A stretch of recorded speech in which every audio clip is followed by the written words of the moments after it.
시골 마을 일과 봄바람이 부드럽게 불어오는 오후였다. 경자는 마당에서 빨래를 널며 잔잔한 미소를 짓고 있었다. 큰아들 정민의 아내 진아가 가져온 반찬 그릇들이 부엌 한쪽에 가지런히 놓여 있었다. 진아는 늘 시어머니를 친어머니처럼 따뜻하게 대했다. 어머니, 이번 주에 또 올게요. 건강 잘 챙기세요. 진아의 목소리에는 진심 어린 걱정이 묻어 있었다. 경자는 며느리의 손을 따뜻하게 잡으며 고마움을 전했다. 전민 역시 어머니 곁에서 집안일을 돕고 효심을 다했다. 하지만 둘째 아들 정우의 이야기는 달랐다. 한 달 전 결혼한 정우와 새 며느리 민서. 경자는 민서를 처음 만났을 때부터 미묘한 어색함을 느꼈다. 민서의 웃음 뒤에 숨은 경계심, 대화할 때마다 느껴지는 은연한 거리감이 있었다. 어머니, 저희는 연락을 조금 줄이는 게 좋을 것 같아요. 민서가 웃으며 던진 말이었다. 신혼여행에서 돌아온 지 일주일 만에 경자가 안부를 묻기 위해 전화했을 때였다. 민서의 목소리는 부드러웠지만 그 말에는 단호함이 담겨 있었다. 경자는 그 순간 가슴 한쪽이 싸늘해지는 기분을 느꼈다. 큰 며느리 진아와는 매일 안부를 나누며 따뜻한 관계를 이어왔는데 둘째 며느리는 연락조차 부담스러워한다니. 그럼에도 경자는 이해하려 애썼다. 젊은 부부에게는 둘만의 시간이 필요할 터였다. 그래, 그럼 그렇게 하자. 경자는 씁쓸한 미소를 지으며 대답했다. 정우는 옆에서 민서의 말에 동의하듯 고개를 끄덕였다. 엄마, 민서 말이 맞아요. 저희도 적응할 시간이 필요해요. 정호의 말투에는 어머니를 배려하는 듯한 뉘앙스가 있었지만 경자에게는 거절의 메시지로 들렸다. 그날 밤, 경자는 잠자리에서 뒤척였다. 두 아들과 두 며느리의 차이가 이렇게 클 줄 몰랐다. 진아는 시어머니를 친어머니처럼 여기며 스스럼 없이 다가왔지만 민서는 처음부터 선을 그은 듯했다. 경자는 남편에게 속마음을 털어놓았다. 여보, 민서가 연락을 줄이자고 하더라. 남편은 신문에서 눈을 떼고 아내를 바라보았다. 아직 젊은 애들이니 이해해 주자. 시간이 지나면 나아질 거야.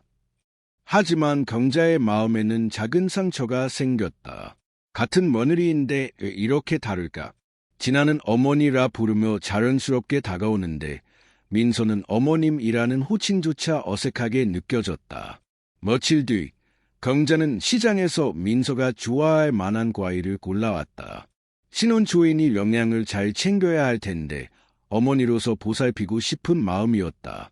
하지만 민서에게 직접 전화하기 대신 정호에게 먼저 연락했다. 정호야, 엄마가 과일 좀 가져다 줄까?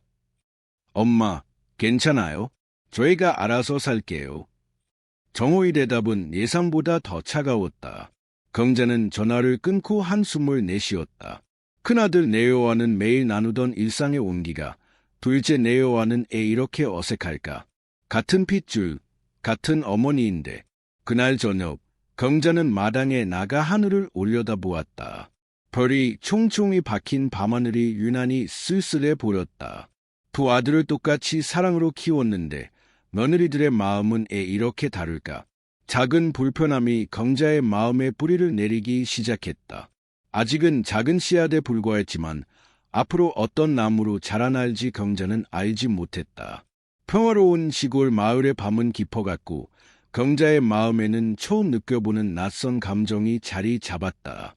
일주일 뒤 어느 오후, 경자는 부엌에서 집들이 음식 준비에 대해 생각하고 있었다. 정호와 민서가 새 아파트로 이사한 지 한 달이 지났지만 아직 제대로 된 집들이를 하지 않았다. 경자는 며느리에게 직접 물어보는 게 좋겠다고 판단했다. 핸드폰을 들고 민서의 번호를 찾았다. 벨이 한 번, 두 번 울렸지만 받지 않았다. 경자는 잠시 망설이다 다시 걸었다. 이번에도 신호음만 길게 이어졌다. 이상하네. 안 받지. 경자는 혼잣말을 중얼거렸다. 세 번째 전화에서야 민서가 급하게 받았다. 여보세요? 민서의 목소리는 어딘가 당황스러워 보였다. 민서야, 엄마야. 집들이 음식 준비는 어떻게 할 생각이니? 아, 어머님, 죄송해요. 지금 좀 바빠서요. 나중에 다시 연락드릴게요. 민서의 목소리가 급해졌다. 뭔가 다른 일에 신경 쓰고 있는 듯했다. 그래도 집들이는 중요한 일이잖아. 엄마가 도울 수 있는 게 있으면. 정말 죄송해요, 어머님. 지금은 안 돼요. 뚝! 전화가 끊겼다. 경자는 핸드폰을 내려다보며 당황했다. 대화가 제대로 이어지지도 않았는데 갑자기 끊다니. 혹시 급한 일이 생겼나 싶어 걱정도 됐다. 1시간쯤 뒤 정호에게서 전화가 왔다. 엄마. 정호야. 민서 괜찮니? 아까 전했는데 급하게 끊더라. 정호의 목소리는 평소보다 무거웠다. 엄마, 앞으로 민서랑 직접 연락하지 마세요. 경자는 귀를 의심했다. 뭐라고? 민서가 불편해해요. 엄마가 자꾸 전화하시니까. 경자의 가슴이 쿵 내려앉았다. 불편하다고. 내가 뭘 잘못했는데? 잘못한 건 아니에요. 그런데 민서가 부담스러워해요. 앞으로는 저한테만 연락하세요. 경자는 한동안 말을 잇지 못했다. 집들이 음식 준비를 물어본 게 그렇게 큰 잘못이었나? 큰 며느리 진아와는 매일 이런저런 이야기를 나누는데 둘째 며느리는 한 통의 전화조차 부담스러워한다니. 정호야, 엄마가 뭘 잘못했는지 모르겠다. 잘못한 건 없어요. 엄마, 그냥 민서 성격이 그래요. 이해해 주세요. 정호의 말투에는 어머니를 달래려는 의도가 있었지만 경자에게는 변명으로 들렸다. 아들이 며느리 편에 서서 어머니를 달래고 있다는 생각이 들었다. 그럼 집들이는 어떻게 하려고? 저희가 알아서 할게요. 엄마는 신경 쓰지 마세요. 경자는 전화를 끊고 멍하니 앉아 있었다. 마치 하늘이 무너지는 기분이었다. 아들의 결혼을 축하하고 새며느리를 아끼려 했던 마음이 모두 헛된 일이 된 듯했다. 남편이 밭에서 돌아와 아내의 표정을 보고 무슨 일인지 물었다. 여보, 무슨 일이야? 애 표정이 안 좋아? 경자는 모든 상황을 설명했다. 민서가 전화를 피하고 급하게 끄는 일, 정호가 직접 연락하지 말라고 한 일까지. 남편도 어이없다는 표정을 지었다.